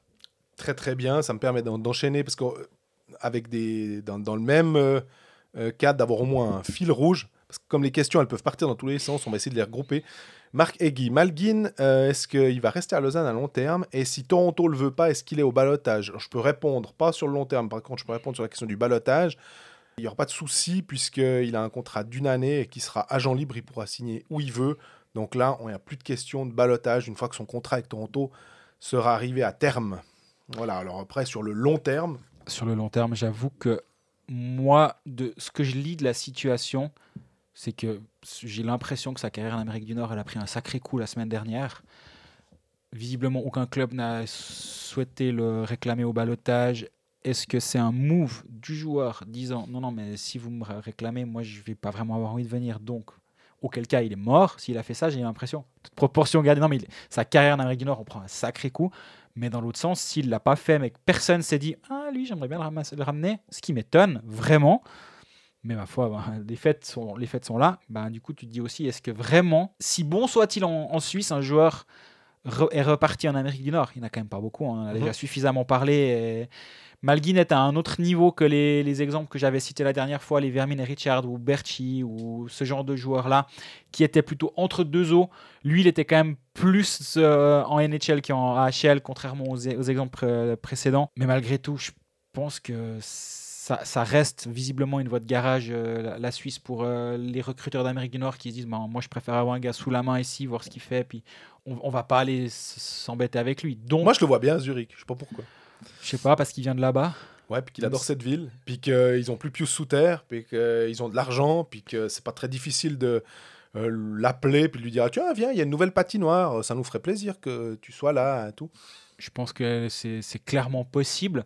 Moi, à aucun moment, j'ai eu l'impression que Denis Malgin était impliqué, alors sur le jeu à 3000%, mais hors de... J'ai pas l'impression qu'il a embrassé cette ville. Tu me diras, il n'y a pas de fans, tu peux pas faire 10 tours d'honneur avec les fans qui te rappellent. C'est ça qui crée aussi ça. Et j'ai complètement conscience de ça. Mais aussi dans son rapport aux médias, et peut-être c'est juste que c'est quelqu'un qui n'aime pas les médias, et peu importe, il serait comme ça partout ailleurs. Mais moi, je me dis juste, pour l'instant, je le sens pas investi. Mais maintenant, il y a plusieurs choses qu'il faut aussi voir. C'est qu'il était censé être à Toronto, peut-être, en ballottage. Est-ce que je vais à Toronto? Est-ce que je reste à Lausanne? Donc, c'est peut-être difficile aussi de s'investir. Ouais. Les prochaines semaines vont être intéressantes. Moi, j'entends, et certaines personnes me disent qu'il aurait signé un contrat à long terme à Lausanne. C'est des personnes qui me disent j'ai entendu ça. Ouais. Mais les personnes, c'est pas au café du commerce, ils sont fermés de toute façon. Mais j'ai pas la confirmation, j'ai rien de tout ça. Mais par contre, si tu me dis que Zurich a envie d'ouvrir son porte-monnaie, de le faire revenir à Zurich, ça a marché pour Andrighetto. Au bout du compte, Andrighetto, il a un lion tatoué sur la cuisse, et puis il a signé où? À Zurich, parce que les Zurichois, ils aiment jouer à Zurich.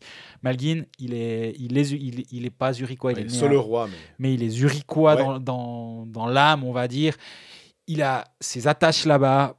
Je serais pas surpris qu'il finisse à Zurich maintenant. Dans ces cas-là, Money Talks, donc on verra.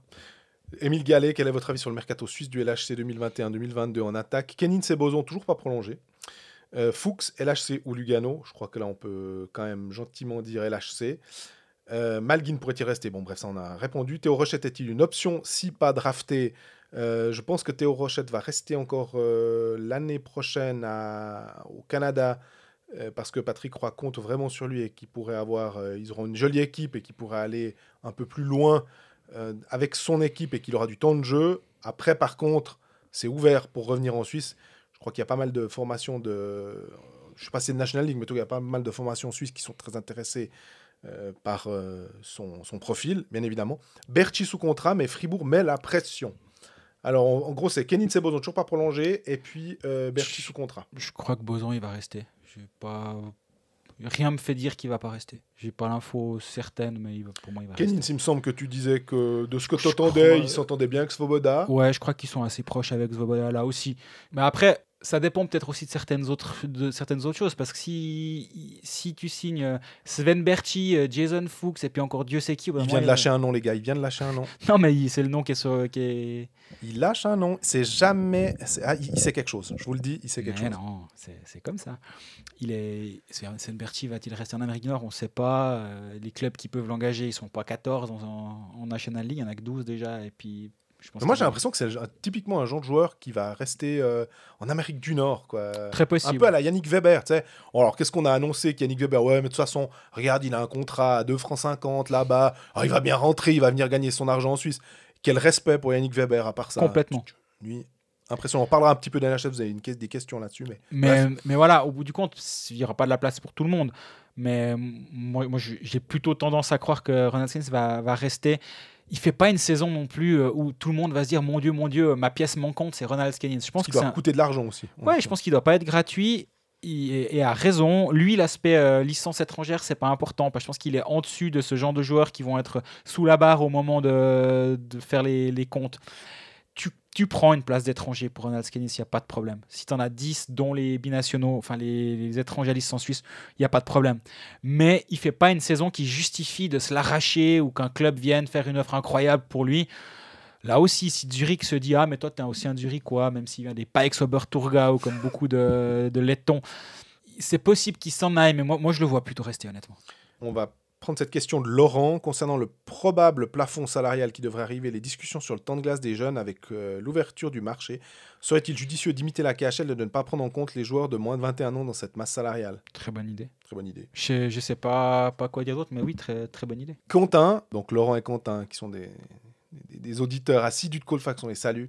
Évolution des M20 en M22. Qu'est-ce qui va se passer avec Ticino et Zug Academy? Là, on a l'impression qu'ils vont pas avoir une place fixe dans la nouvelle Swiss League, en fait, qui veut se constituer en SA. Ouais. Et vu que ces clubs appartiennent finalement à d'autres formations, ça va être compliqué de créer une SA de Zug Academy et une SA des Ticino Rockets. Ticino Rockets qui est détenu par environ tout le reste de la ligue.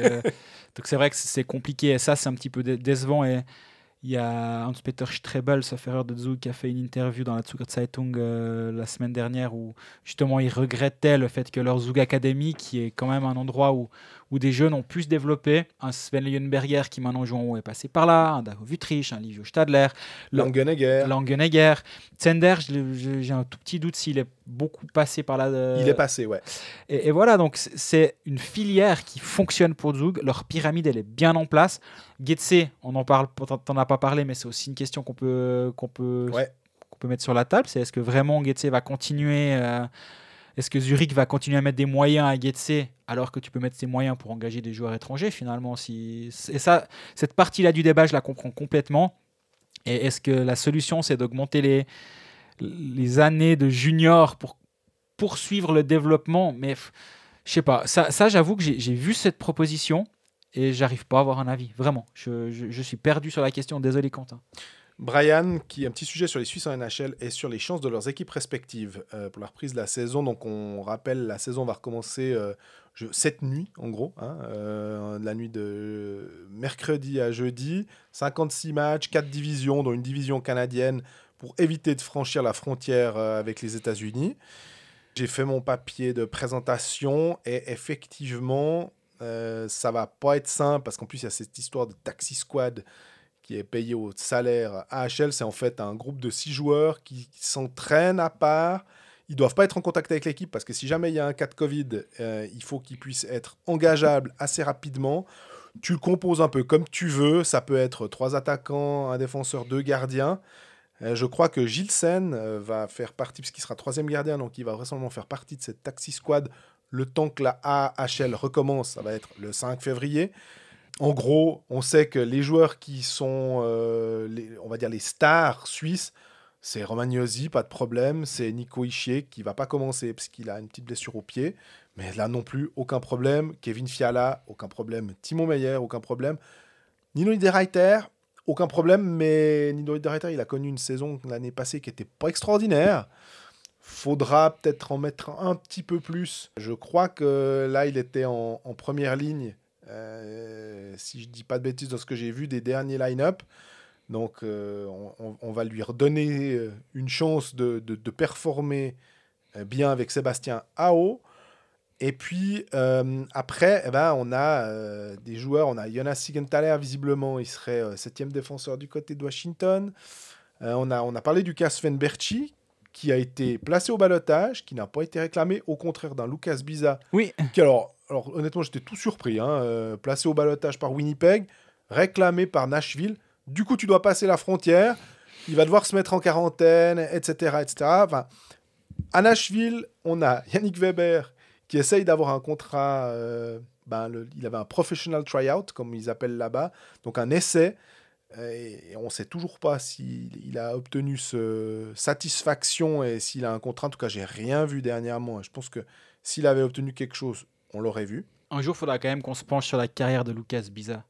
Parce qu'elle est incroyable. Il passe à Vancouver. Il a bientôt fait tous les clubs de NHL. Il passe à Vancouver, ensuite il va à Vegas, où ils le prennent puis ils le mettent assistant à son arrivée. Puis il va aux Islanders, on ne sait toujours pas pourquoi. On sait encore moins pourquoi il va à Winnipeg alors que tout le monde pensait que sa carrière était terminée. Puis là, tu dis, bon, ben voilà, ma foi. Rideau, 30 ans. Alors que, oui, c'est ça, il est tellement jeune. Il a 30 ans, ça c'est incroyable. Ça fait depuis 2008-2009 qu'il joue en NHL. Ses premiers matchs, c'était à Philadelphie en 2008-2009. Et il est toujours là. Et là, maintenant, il se fait réclamer au ballottage par Nashville.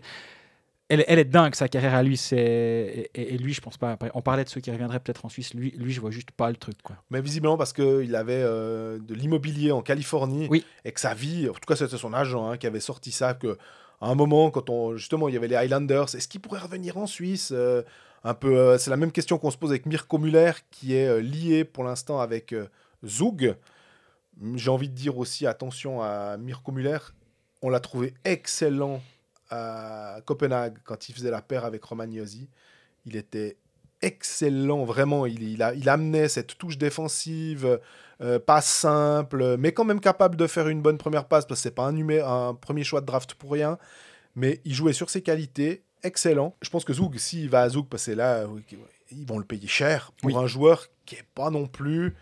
disons qu'il n'a pas le profil d'un Dominique Egli, admettons, ou d'un Raphaël Diaz. C'est un très solide défensivement, mais payé très cher pour un défenseur défensif, c'est un peu la question qu'on se pose.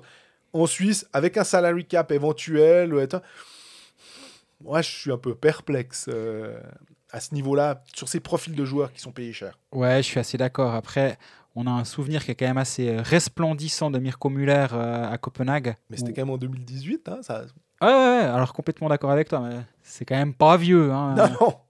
Et donc, capable de jouer sur les grandes patinoires, c'est vraiment pas un souci le concernant. En tout cas, j'ai pas du tout cette impression. Zug a besoin de défenseurs, vu qu'ils n'auront pas Alatalo ni Diaz la saison prochaine. Donc, évidemment, il y a aussi le marché qui va dicter le prix de Mirko Müller.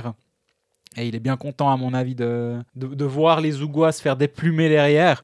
Il a 25 ans, c'est un grand bonhomme, 1m90, il patine quand même bien. Je veux dire, pour sa taille, c'est pas un plot sur la glace. Donc, je pense vraiment qu'il a un jeu. Cette image mentale d'un plot. Je pense quand même que c'est un joueur qui a une capacité à jouer un jeu qui va être solide en Suisse. Ouais. Il a quand même une saison à plus de 10 points en NHL en 18-19, 11 points, alors 10 passes décisives, 20 buts, 53 matchs il y a 2 saisons, 50 matchs la saison dernière. Moi, le seul truc qui pourrait un tout petit peu m'inquiéter, c'est qu'en AHL, il faisait un peu les mêmes genres de statistiques. Parce qu'il est ce qu'il est finalement. Et c'est pas un joueur que tu peux voir comme peut-être un Marc Barberio. Tu te dis, ouais, mais bon, lui, il est peut-être juste beaucoup trop fort pour la AHL, mais il est un peu limite en NHL. Pour avoir un poste d'étranger. Alors tu me diras, Müller ne sera pas étranger, mais probablement, si on en vient à une révolution à 7, 8 ou 10 étrangers, et un salary cap, il sera payé comme un étranger. Donc finalement, qu'il le soit ou non dans les faits, au niveau du passeport, ça ne changera rien. Ce sera un des défenseurs les plus payés.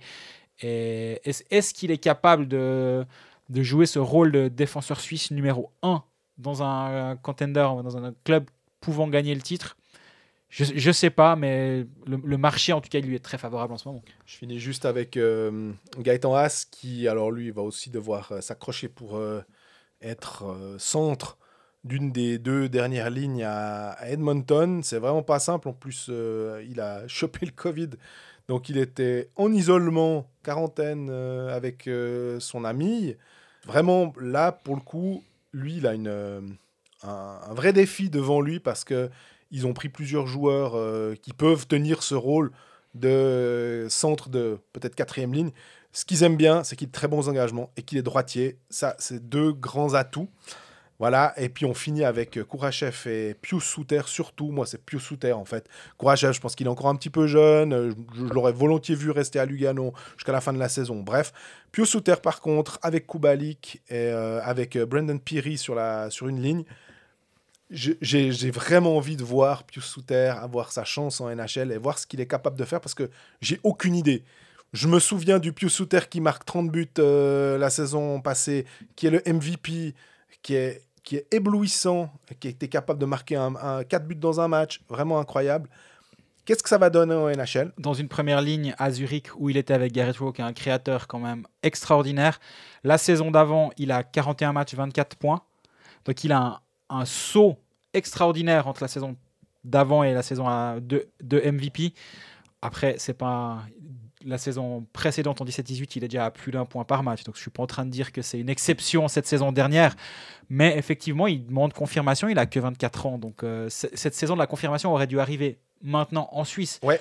Il va la faire en Amérique du Nord. On a vu que la transition de Kubalik a été ultra simple. Mais parce que Kubalik est à ce niveau, à ce point bon. Suter est-il moins bon que Kubalik? j'ai pas l'impression, en fait, sur ce qu'il a montré en Suisse la saison dernière, c'est du niveau de Kubalik en termes de points. Par contre, Kubalik, il était moins bien entouré à Ambry que ne pouvait l'être Pius Souter, ou peut-être pas moins bien entouré, parce que Kubalik a quand même beaucoup joué avec Zwerger et Müller sur une ligne. La ligne avec Souter était tout aussi bonne. Par contre, à Zurich, le danger vient de partout. Et donc, en théorie, tu pars quand même du principe, et là, c'est le joueur de hockey manager qui parle, que les points pourraient être le danger que les points sont un peu dilués entre plusieurs lignes, typiquement avec maintenant un Hollenstein qui flambe en deuxième ligne, etc.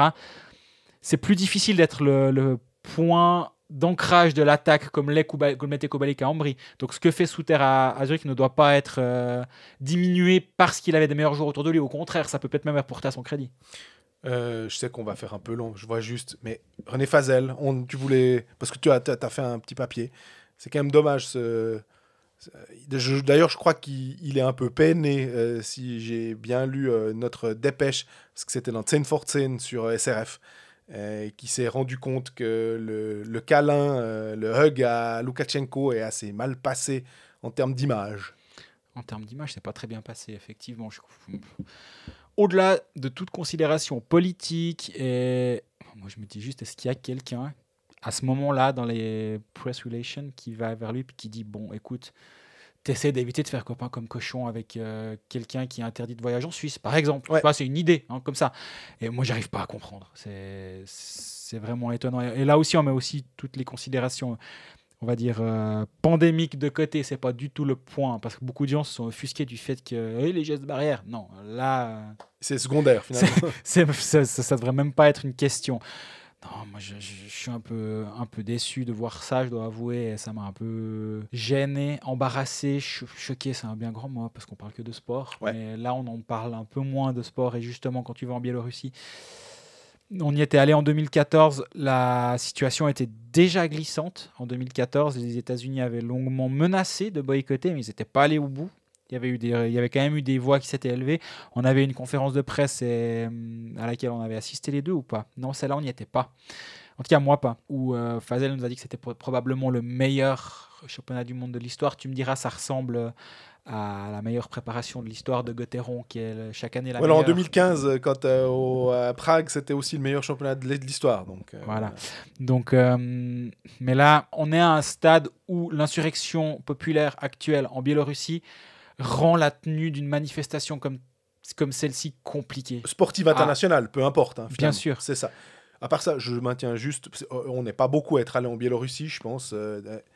J'ai jamais été aussi en sécurité. C'est terrible, d'ailleurs. Mais c'est ça, quand tu repenses que quand on était à Minsk. J'ai l'impression que je pouvais faire à peu près ce que je voulais. Alors moi, je suis quelqu'un qui me tient bien.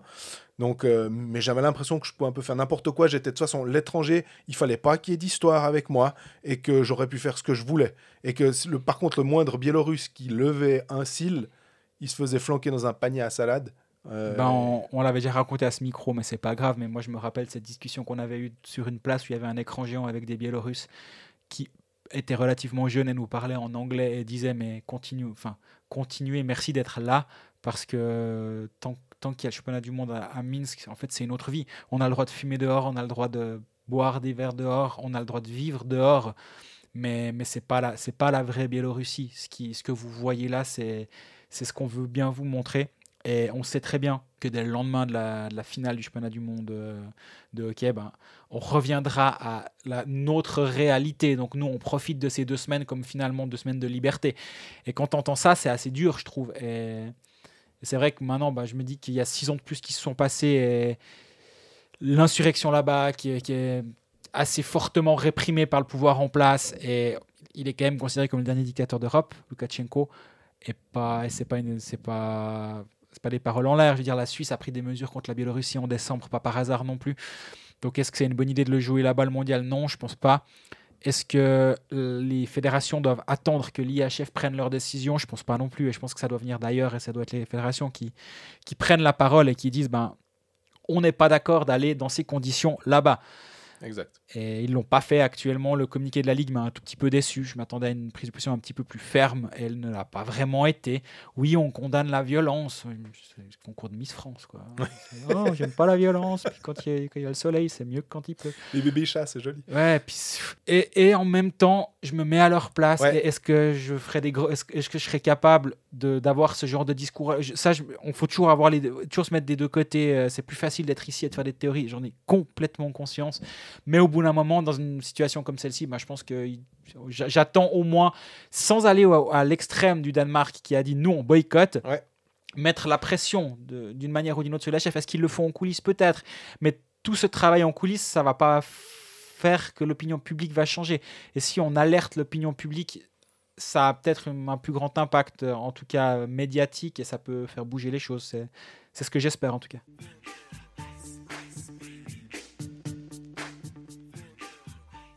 On arrive au terme de ce 16e épisode, de nouveau au long cours. Il faut qu'on revienne un peu à des 1 heure, parce que là, il me semble qu'on déborde à chaque fois, mais bon, on a des Oui, choses vous à posez raconter. tas de questions. Ma foi. Il y a de l'actu. Hein. Merci d'ailleurs pour toutes ces questions. C'est à chaque fois un plaisir, et continuez de partager, de nous répondre, nous écrire, messages privés ou en public avec le hashtag AskColfax sur les réseaux sociaux. On est présent sur YouTube si vous préférez, si vous nous écoutez actuellement sur Spotify ou SoundCloud. Bref, on est un petit peu partout. D'ici là, portez-vous bien et on vous souhaite tout de bon pour ces prochains matchs, en espérant qu'il y ait encore du hockey à long terme et qu'on ne nous prive pas de ça avec le Conseil fédéral ces prochains jours. À bientôt.